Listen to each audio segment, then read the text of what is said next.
Silent love part number 8। I hope दोस्तों ये series आपको पसंद आए। अगर पसंद आए तो वीडियो को लाइक शेयर सब्सक्राइब जरूर करना। फिर सभी एंज्यूमेंट पार्क के लिए निकल जाते हैं। एंज्यूमेंट पार्क में पहुंचने के बाद टिया एंज्यूमेंट पार्क को आंखें फाड़ फाड़ कर देख रही थी। वो बोली वाह, तो उसे सब हैरान नज़रों से झांक कर देखने लगे। फिर कुछ ही देर में समझ आ गया था कि टिया कभी भी कहीं घूमने नहीं गई थी। अस्तव टिया के सिर पर हाथ रखकर उसके सिर को सहलाते हुए बोला, आर यू हैप्पी नाउ? टिया ने खुशियों से अपना सिर हिलाया। उसकी आंखों में अलग ही चमक दिखाई दे रही थी। उसने एक्साइटमेंट में आव देखा न ताव और बोली, मुझे सबसे पहले झूला झूलना है। तो सब हैरान रह गए। अब्रम अपना गला साफ करते हुए बोला, झूला? बाप रे, आते ही एडवेंचर करना है। अस्ता बोला, सब चलो, मैंने सब की टिकट करवा रखी है। फिर सब पार्क के अंदर आ गए। टिया वहाँ आकर बहुत खुश थी और बाकी सब भी, लेकिन सबसे ज़्यादा खुश टिया और आदि थी, क्योंकि दोनों के दोनों बच्चों जैसे थे।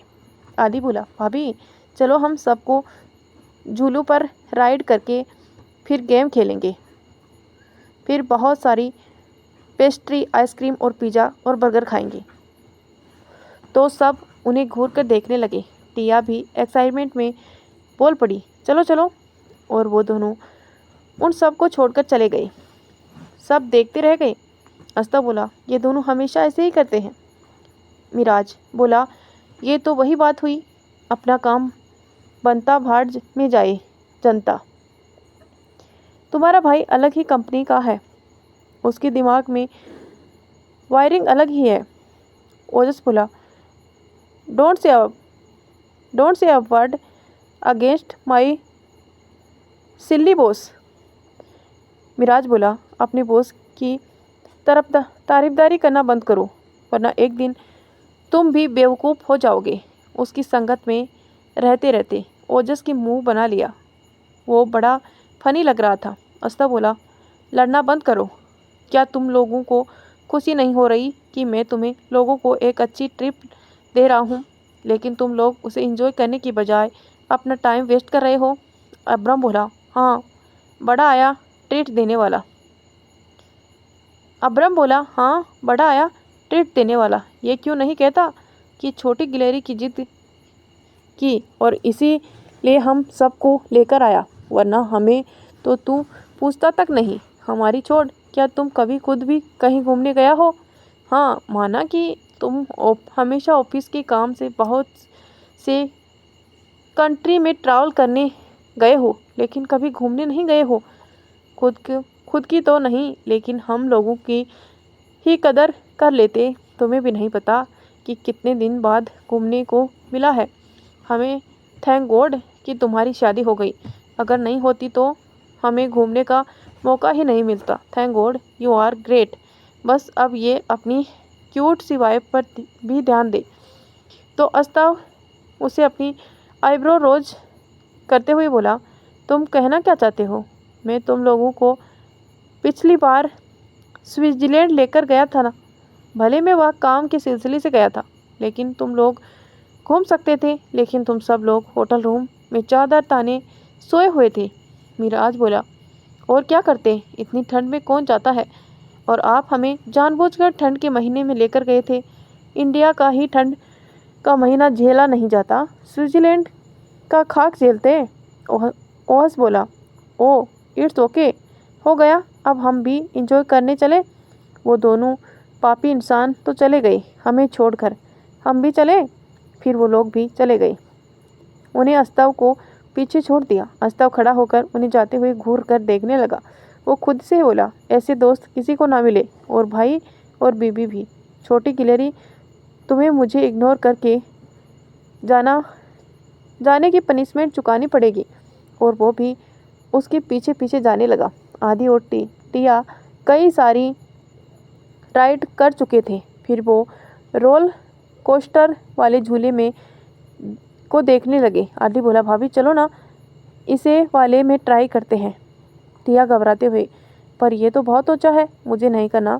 आदि जिद करते हुए बोला, प्लीज़ भाभी चलो ना। टिया बोली, तुम जाओ, मैं यहीं वेट करती हूँ। तो आदि उसका हाथ पकड़कर बोला, बिल्कुल नहीं, मैं कहाँ ना चलो, बहुत मज़ा आएगा। वो टिया को खींचता हुआ ले गया और ज़बरदस्ती रोलर कोस्टर में ले जाकर बैठा दिया। उसे अच्छे से उसकी सीट बेल्ट लगा दी और खुद भी बैठ गया और अपनी सीट बेल्ट भी लगा ली। टिया बहुत ज़्यादा डर गई। जैसे ही रोलर कोस्टर चलने लगा और ऊपर पहुंचा, टिया डर की मारी चिल्लाने लगी। यही हाल आदि का भी था। वो एक्साइटमेंट में आ तो गया था, लेकिन उसका हाल तो टिया से भी गया गुजरा था। रोलर कोस्टर जैसे ही एक राउंड लगा कर नीचे आया, दोनों का चेहरा देखने लायक था। टिया चिल्लाने लगी, मुझे नीचे उतारो, मुझे नीचे उतारो।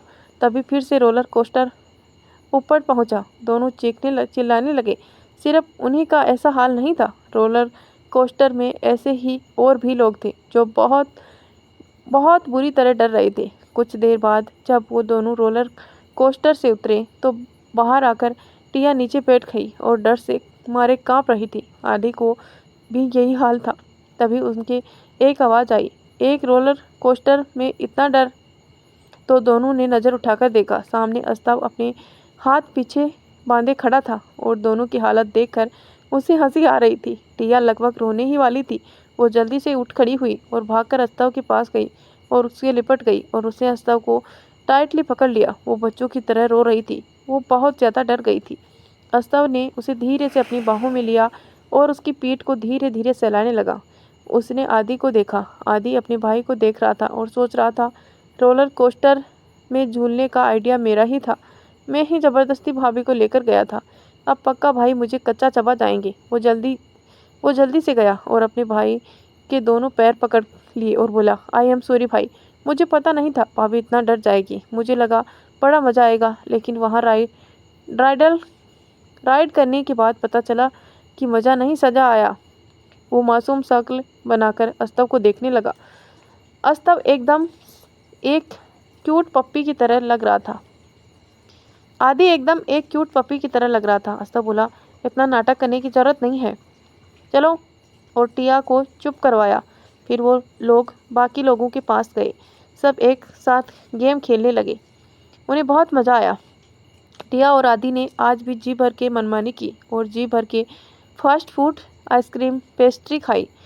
ओरियन टिया के खाने को देखकर अस्ताव से बोला, बिग बॉस, यंग मैडम को देखकर पता नहीं चलता कि वो इतना खाती है, लेकिन जाता कहाँ है? वो इतनी दुबली पतली क्यों है? तो अस्ताव बोला, मुझे क्या पता, वैसे भी शायद तभी टिया खाने के लिए एक बच्चे के साथ भिड़ गई। वो एक बच्चे के साथ आइसक्रीम के लिए झगड़ रही थी। सब ये देखकर हैरान रह गई। अब्रम बोला, अस्ताव तेरी छोटी गिलहरी लड़ाई भी करती है? देखकर तो नहीं लगता है तुम्हारी क्यूट वाइफ के अंदर बहुत सारा टैलेंट है, जिसका ट्रेलर वो हमें धीरे धीरे टाइम टू टाइम दिखा रही है। तो अस्ताव बोला, जस्ट शट अप। फिर वो गया और उसने बच्चे और टिया की लड़ाई रोकी। बच्चे की माँ अस्ताव को देखकर उसे देखती ही रह गई। टिया अस्ताव से जिद करते हुए बोली, सर मुझे आइसक्रीम चाहिए, मैंने पहले मांगी थी। अस्ताव उस बच्चे को देखने लगा। वो बच्चा बड़ा जिद्दी दिख रहा था। अस्ताव टिया के सर पर हाथ रखकर बोला, रहने दो, ऑलरेडी तुम पूरे पार्क का खा चुकी हो, अब क्या पार्क भी खा जाओगे? ये सुन टिया ने मुंह बना लिया। वो बहुत प्यारी लग रही थी। अस्ताव ने उस बच्चे की माँ को देखा और फिर बच्चे को। उस औरत को देखकर अस्ताव के फेस का एक्सप्रेशन चेंज हो गया था। वो पहले ही की तरह खड़ूस बन गया था। टिया उसे ऐसे देखकर डर गई और धीरे से बोली, क्या आप मेरी वजह से नाराज़ हो गए हैं? तो अस्ताव ने कुछ नहीं कहा और उसे लेकर वापस आ गया। बाकी लोग भी उस औरत और उस बच्चे को घूर रहे थे, जैसे वो लोग उन्हें मार ही डालेंगे। वो औरत किसी रिच फैमिली से थी। उसे महंगे कपड़े और ज्वेलरी पहन रखी थी। वो काफ़ी सुंदर थी। उसका बच्चा कुछ 7-8 साल का था और बहुत ही जिद कर रहा था। वो औरत शक्ल से बहुत चालाक दिख रही थी। आदि बोला, मुझे लगा था कि हम अच्छे से एंजॉय करेंगे, लेकिन हमारी खुशियों पर किसी ने ग्रहण लगा दिया है। टिया को कुछ भी समझ नहीं आ रहा था कि वहाँ क्या हो गया। वो कभी सबको देखती तो कभी अस्ताव को देखती। अस्तव जो कुछ देर पहले उसकी हर विश पूरी कर रहा था और खुश भी था, वो अब पहले की तरह सड़ू बन गया था। अस्तव टिया को अपने पास कसकर चिपका रखा था। मिराज बोला, यंग मैडम क्या यहाँ पर और रहना चाहती हैं? तो टिया ने ना में सिर हिलाया और सेल्विन बोला, ठीक है, फिर हम वापस चलते हैं, यहाँ रुकने का कोई मतलब नहीं है। वो लोग वापस आ गए। सब लोग चुप थे और उसके फेस पर गुस्सा नजर आ रहा था। टिया जो अस्तव के साथ बैठी थी, उसे अस्तव को एक नज़र देखा। अस्तव का फेस खतरनाक हो गया था। टिया को बहुत खतरनाक लग रहा था। अस्तव की आंखों में एक अजीब सा गुस्सा और दर्द दिखाई दे रहा था, लेकिन वो पता नहीं लगा पा रही थी, ना ही गेस कर पा रही थी कि आखिर अस्तव किस बात पर नाराज है। अस्तव की फील हुआ कि दोनों आंखें उसे घूर रही हैं। उसने अपना सिर झुकाकर टिया को देखा। उसकी नज़रें टिया के मासूम चेहरे पर गई। टिया की आंखों के सामने साफ साफ नजर आ रहा था। अस्तव ने कुछ नहीं कहा, उल्टा टिया को और कसकर अपने सीने से लगा लिया। टिया हैरान रह गई। उसे समझ नहीं आ रहा था कि अचानक उसके सर को क्या हो गया है, पर उसने कुछ नहीं पूछा। घर पहुंचते पहुंचते रात हो गई थी, क्योंकि सब एंजीमेट पार्क में अच्छे से खा पी कर आए थे, तो किसी ने डिनर नहीं किया। दादाजी डिनर करके सो चुके थे। पहले वो उनका वेट करते थे, लेकिन जब से उसके बड़े पोते की शादी हुई थी, वो टेंशन फ्री हो गए थे। टिया बाथरूम में थी, बाथटब में लेटी हुई थी। वो सोच रही थी कि अचानक से सर फिर से वापस अपने चड़ू मोड़ में क्यों चले गए। फिर उसने ख्याल आया कि अस्तव को भी नहाना है। वो जल्दी से बाथटब से बाहर निकली। उसने बाथरोब पहना और बाथटब का पानी खाली किया और अच्छे से साफ किया। तब तक अस्तव अपनी शर्ट के बटन खोलते हुए अंदर आ चुका था। टिया बाहर निकलने के लिए पीछे मुड़ी तो अस्तव को देखकर हैरान रह गई। अस्तव ने अपनी शर्ट के सारे बटन खोल लिए थे। उसके अंडर शर्ट भी नहीं पहना था। टिया अस्तव की अट्रैक्टिव बॉडी और एब्स को देखकर इम्प्रेस हो गई। अस्तव लंबा और स्लिम पर्सनालिटी वाला इंसान था। कोई कह नहीं सकता था कि उसके भी एब्स होंगे, वो भी इतने अट्रैक्टिव। टिया ने जल्दी से अपने हाथ से अपनी आंखें बंद कर ली। अस्तव ने उसकी इस हरकत को देखा। वो काफ़ी ख़राब मूड में लग रहा था।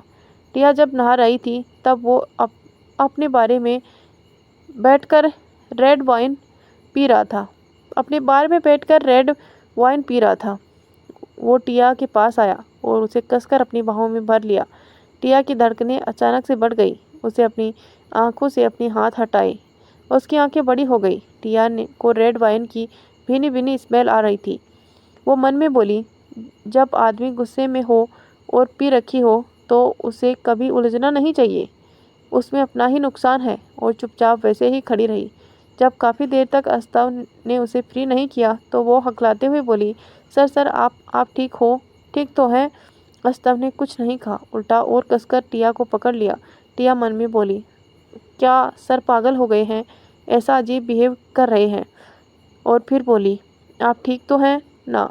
क्या आप मुझसे नाराज़ हैं? You can punish me. अस्तव बोला, I am not angry with you, don't worry, are you a friend of me. तो टिया ने अपना सिर हिलाया तो अस्तव भारी आवाज़ में बोला, don't leave me everywhere, can't you love me, please don't leave me. Tia उसका मतलब नहीं समझ पा रही थी, पर अस्तव की बातों से लग रहा था कि वो अंदर ही अंदर बहुत पैनिक हो रहा है। तो दोस्तों, कैसी लग रही है आपको ये स्टोरी? प्लीज़ दोस्तों कमेंट करके ज़रूर बताना। और कमेंट में आप कुछ भी लिख सकते हैं, अपने बारे में बता सकते हैं कुछ, या हमारे बारे में पूछ सकते हैं। प्लीज़ दोस्तों, और वीडियो को लाइक करना, चैनल पर नए हैं तो सब्सक्राइब करना। टिया कुछ सोच कर बोली, सर आप ठीक है ना? आप अचानक। तो अस्तव बोला, आई नीड यू। इस बार अस्तव की आवाज़ में दर्द साफ साफ पता चल रहा था। टिया उसकी आवाज़ सुनकर घबरा गई। उसे पता नहीं था कि आखिर अस्तव किस बात से इतना पैनिक हो रहा है। टिया बोली, आप चलिए बाहर। तो अस्तव कुछ नहीं बोला और टिया उसे पकड़ से बाहर निकालने की कोशिश करने लगी, पर अस्तव उसे बिल्कुल भी छोड़ने के मूड में नहीं था। वो बोला, तुम क्या मुझसे प्यार नहीं कर सकती? यह सुनकर टिया अचानक से चौंक गई और उसने अपना सिर उठाकर अस्तव को देखा, जिसकी आंखों में दर्द साफ साफ झलक रहा था। अस्तव ने खुद को संभाल लिया और बोला, जाओ, जाकर सो जाओ। उसने टिया को फ्री कर दिया। टिया हैरान होकर वहीं खड़ी रही। वो अपने सिर को खुजलाने लगे। वो मन में सोचने लगी, क्या तुम मुझसे प्यार नहीं कर सकती? क्या तुम मुझसे प्यार नहीं कर सकती? इस बात पे टिया को यकीन नहीं पा रहा था। वो सोच रही थी कि क्या उसने कुछ गलत सुन लिया। वो रूम से बाहर चली गई और फिर चेंज करके बेड पर आकर बैठ गई। अस्तव ने जो उसे नया फ़ोन दिया था उसमें ओजल ने उसे असाइनमेंट भेजा था। वो वही देखने लगी। तभी उसे कुछ याद आया और वो एकदम से मास्टर बेडरूम के बाहर चली गई। कुछ देर बाद अस्तव नहाकर बाहर आया तो टिया वहाँ नहीं थी। वो थोड़ा सा परेशान हो गया। उसने जल्दी से कपड़े चेंज किए और टिया को ढूंढने के लिए बाहर निकला।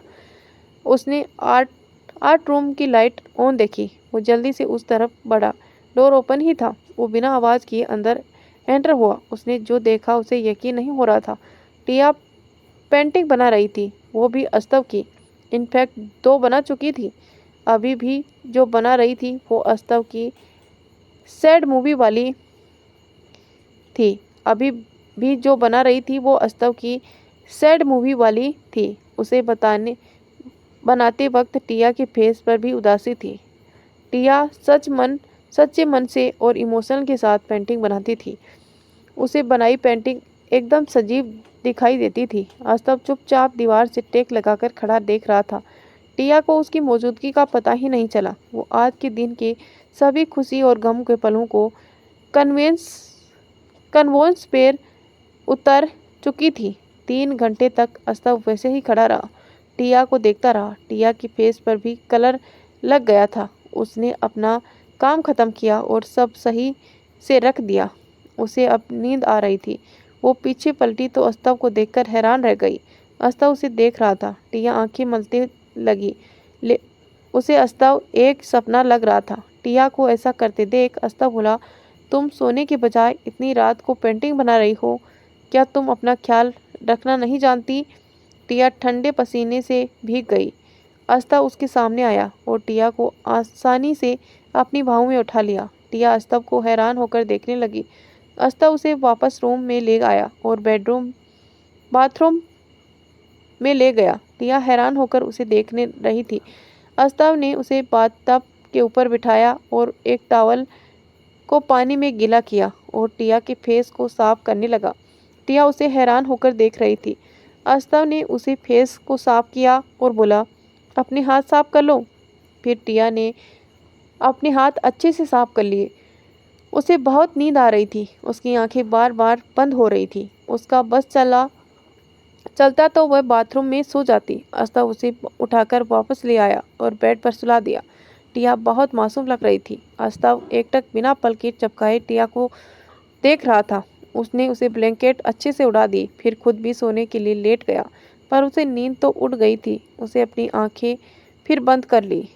रात के करीब 2 बजे अस्तव एक बहुत बुरा सपना देख रहा था। सपने में जो वो देख रहा था वो उसके साथ पास्ट में हो चुका था। उसके माथे पर पसीना छू रहे थे। उसके फेस पर डर साफ दिखाई दे रहा था।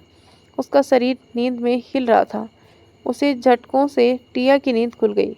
उसने जब अस्तव को इस हालत में देखा तो वो घबरा गया और बोली, सर आप ठीक तो है ना? Sir are you fine?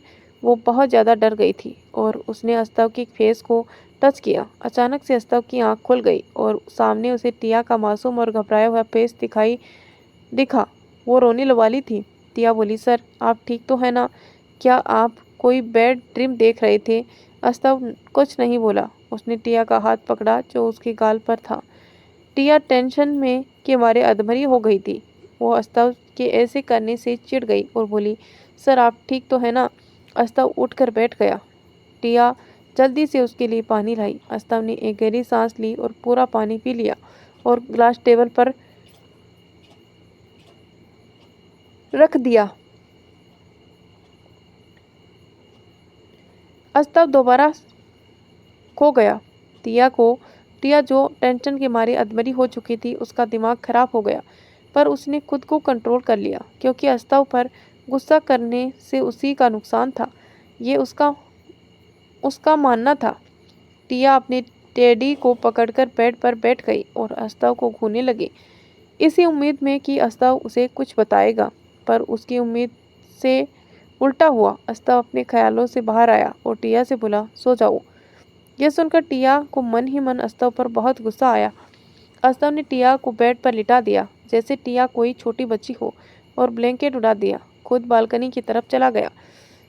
टिया अस्तव की आलिशान किंग साइज लग्जरी बेड पर अकेली सो रही थी, पर उसे नींद नहीं आ रही थी, बल्कि अस्तव को की टेंशन हो रही थी। अस्तव बालकनी के डेक पर रेलिंग के पास खड़ा होकर आसमान को घूर रहा था। उसने कहा, मैं कितना भी अपने अतीत को अपनी ज़िंदगी में आने से रोकना चाहूँ, रोक नहीं सकता। मैं ये नहीं भूल सकता कि मिस्टर तारुस आर्यन ने मेरी माँ को कितना दुख दिया है। उन्होंने सिर्फ मेरी माँ की ही नहीं, हमारी उजला आंटी की भी जिंदगी बर्बाद कर दी है। मेरी माँ की और उजला आंटी की मौत का जिम्मेदार वो है और उनके वो बच्चे जिन्होंने हमारी खुशियाँ छीन ली। ये कहते हुए अस्तव ने अपनी मुट्ठियाँ भींच ली। वो काफ़ी गुस्से में नज़र आ रहा था। वो बोला, मैं कभी उन्हें माफ़ नहीं करूँगा, ना ही उन्हें प्लेस में आने दूंगा। टिया, जिसे नींद नहीं आ रही थी, वो बेड पर इधर उधर रोल करने लगी ताकि उसे नींद आ जाए। फाइनली बहुत कोशिश करने के बाद उसे नींद आ ही गई। अस्तव जब वापस आया तो उसकी नज़र टिया पर पड़ी, जो बिस्तर पर टेढ़ी मेढ़ी सो रही थी। अस्तव ने उसे ठीक से लिटाया और ब्लैंकेट उड़ाया और खुद भी उसके पास लेट गया। वो टिया के मासूम फेस को देख रहा था। उसे टिया की माँ की याद आ रही थी। अस्तव टिया की माँ उजला का लाडला था, क्योंकि वो अस्तव की माँ की बेस्ट फ्रेंड थी और उसके दादाजी के बेस्ट फ्रेंड की बेटी भी थी, तो उसका आर्यन प्लेस में आना जाना लगा रहता था। अस्तव को उज्ज्वला का पेंटिंग बनाने का टैलेंट बहुत पसंद आया था। अस्तव ने उज्ज्वला से एक बार कहा था, अगर उनकी कभी बेटी हुई तो वो उससे शादी कर लेगा, ताकि उज्ज्वला हमेशा उनके साथ रहे। इस बार पर उज्ज्वला ने उसे हंसते हुए कहा था, तुम अभी 9 साल के हो और मैं तो अभी तक शादी भी नहीं हुई है। अगर शादी हो भी जाती है तो मैं तो 2 साल बाद ही कोई बच्चा चाहूँगी। इस तरह से तो अगर मेरी बेटी हुई तो भी तुम उसे उम्र में बहुत बड़े होंगे और हो सकता है कि मेरी बेटी तुमसे शादी ना करे, या फिर इस बीच में तुम किसी और से शादी कर लो। अस्तव ने तब मुंह बनाते हुए जवाब दिया, अगर मैं 40 साल का भी हो गया तो भी आपकी बेटी से ही शादी करूंगा। आप मुझसे दूर नहीं जा सकती। मैं मम्मी से ज़्यादा आपको प्यार करता हूँ। आपकी छोटी सी बेटी को भी मैं बहुत प्यार करूँगा। इस बात पर उज्ज्वला बहुत हंसी थी, तो अस्तव ने कहा था, देख लेना, एक दिन मैं ऐसा करके रहूँगा, आपकी बेटी से शादी करके रहूँगा। उज्ज्वला ने उसको नाराज होते हुए देखा और बोली, ठीक है कर लेना, लेकिन अगर मेरा बेटा हुआ तो क्या तुम उससे भी शादी करोगे? ये सुनकर अस्तव की कुछ देर के लिए बोलती बंद हो गई। उसने बाद कुछ सोचकर बोला, मैं उसे क्यों शादी करूँगा? आपके दूसरे बच्चे भी तो आएंगे ना। अगर उनमें से एक बेटी हुई तो मैं पक्का उससे शादी कर लूँगा। उज्ज्वला उसकी इस बात पर बहुत हंसी थी। अस्तव ने उसके दिल में ठान लिया था। उसी दिन दिल में ठान लिया था कि वो उज्ज्वला की बेटी से ही शादी करेगा, ताकि उसकी प्यारी उज्ज्वला आंटी उसके साथ ही रहे। अस्तव ने टिया के गाल पर प्यार से सहलाया। टिया कसमकसाते हुए बड़बड़ाते हुए बोली, बड़े अजीब इंसान हो। मैं टेंशन के मारे अधमरी हो गई थी तो मुझे सुलाकर खुद हवा खाने चले गए। इतना डरा दिया था मुझे। बताना तो चाहिए कि किस बात पर इतने डरे हुए थे। सपना देखना कौन सी बुरी बात है, बताने में क्या हर्ज है, राक्षस कहीं का। अस्तव ने उसकी ये बात सुनी और टिया को हैरान होकर देखने लगा। उसका मन कर रहा था कि वो उसी वक्त टिया के गालों को पंच कर ले और टिया की नींद खराब कर दे, लेकिन उसने ऐसा नहीं किया। वो मन में बोला, आंटी, मैंने आपकी बेटी से शादी कर ली। मैं चाहता था कि आप हमेशा मेरे साथ रहें। आपको पता है ना, मैं आपको अपनी मम्मी से भी ज़्यादा प्यार करता था। आप बहुत अच्छी थी आंटी। मैंने आपकी बेटी को ढूंढ लिया और जैसे मैंने कहा था, मैं आपकी बेटी को वो हर चीज़ दूंगा जो उसे उस हृदय अग्रवाल ने कभी नहीं दी। दुनिया की सारी खुशियाँ दूंगा। उस आदमी ने अपनी पहचान छीन ली। उस आदमी ने आपकी पहचान छीन ली, आपको बर्बाद कर दिया, और तो और वो घर जो आपका था उसे भी छीन लिया, और आपकी बेटी एक सर्वेंट की तरह उसी के घर में उसको इन सब की सज़ा दूंगा, आई प्रोमिस। अगली सुबह टिया अलसाई हुई अंगड़ाई लेते हुए एक पल को उठी और फिर वापस ब्लैंकेट ओढ़कर सो गई। अल्ताफ उसे ऐसा करता देख रहा था। वो हैरान होकर देखने लगा और टिया को उठाने के लिए गया और ब्लैंकेट खींचता हुआ बोला, छोटी गिलहरी, क्या तुम आज कॉलेज नहीं जाने वाली हो? तो टिया वापस ब्लैंकेट ओढ़ते हुए बोली, दी प्लीज, आज मैं बहुत लो फील कर रही हूँ। मैं कुछ देर बाद उठकर सारा काम कर दूंगी। यह सुनकर अस्तव को टिया के लिए बहुत बुरा लग रहा था। अस्तव ने टिया के सर को प्यार से सहलाया और चूम लिया और प्यार से कहा, छोटी गिलहरी उठ जाओ। टिया नींद में ही उसे लिप्सा समझ रही थी। वो बोली, दी प्लीज, आप समझ क्यों नहीं रही हैं? आप भी तो। अस्तव टिया को अपनी बाहों में भरकर बाथरूम में ले गया और उसे अच्छे से बाथटब में लिटाया और उसके गालों को पिंच करते हुए बोला, लिटिल वाइफ गेट अप। बड़ी मुश्किल से टिया अपनी नींद की आगोश से बाहर आई और अचानक ही चौंक गई। अस्तव ने उसके सिर को प्यार से सहलाते हुए कहा, क्या तुम लो फील कर रही हो? क्या तुम कॉलेज नहीं जाना चाहती? तुम्हें तो आज अपना असाइनमेंट कलेक्ट करके जमा कराना है ना? आज लास्ट डेट है। ये सुनकर टिया अचानक से चिल्लाने लगी। अस्तव बोला, क्या हुआ? तो टिया जोर जोर से रोने लगी। अस्तव बोला, क्या हुआ? तुम रो क्यों रही हो? तो टिया रोते हुए बोली, सर वो मैंने अपना असाइनमेंट कंप्लीट ही नहीं किया, और रोने लगी। अस्तव इरिटेट होकर बोला, बस भी करो, कुछ नहीं होगा। तुम मुझे रोती हुई बिल्कुल पसंद नहीं होगी। चुप, बिल्कुल चुप। टिया चुप हो गई और मुंह बनाकर बोली। तो अस्तव बोला, मैंने तुम्हारा असाइनमेंट कंप्लीट कर दिया है। ये सुनकर टिया की आंखें चमक उठी। अस्तव बोला, क्या मैं तुम्हारी हेल्प करूं नहाने में? टिया को अस्तव की आंखों में शरारत साफ दिखाई दे रही थी। वो अस्तव को अजीब नज़रों से देखकर जोर से चिल्ला कि सर। अस्तव हाँ हंसते हुए चला गया। टिया उसे मन ही मन कोस रही थी। टिया ने तो सुना था कि अस्तव बहुत शरीफ है, वो एंग्री मैन, वो डेंजरस है, he is the most popular man in the city, और वो लड़कियों से दूर रहता है। उसके बारे में ऐसी अफवाह थी कि वो उसे लड़कियां नहीं लड़के पसंद है। पर यहाँ तो टिया अस्तव का नया रूप देख रही थी। अस्तव दुनिया के लिए राक्षस, डेविल और पता नहीं क्या क्या था। अस्तव का रुतबा बहुत ऊंचा था। वो एक ऐसी शख्सियत का मालिक था जिसकी ताकत के आगे बाकी लोग धूल के बराबर थे। उसने अपनी मेहनत के से इतना बड़ा एम्पायर खड़ा किया था। उसके पास बेशुमार दौलत थी। उसकी security agency LFG, Lord force guardian, पूरे देश में फेमस थी। देश का बड़े से बड़े बिजनेसमैन हो या पॉलिटिशियन, सब अपनी सुरक्षा के लिए भरोसा करते थे LFG पर। तो दोस्तों, इसी के साथ इस कहानी को यहीं एंड करते हैं। मिलते हैं नेक्स्ट पार्ट में। तब तक के लिए स्वस्थ रहिए, मस्त रहिए और हमारी कहानी को एंजॉय करते रहिए। अगर आपको कहानी पसंद आती है तो वीडियो को लाइक, शेयर, सब्सक्राइब जरूर करें। सब्सक्राइब करके बेल आइकन प्रेस कर लीजिए ताकि जब भी हम वीडियो डालें तुरंत आपको नोटिफिकेशन मिल जाए। धन्यवाद दोस्तों, यहाँ तक कहानी सुनने के लिए।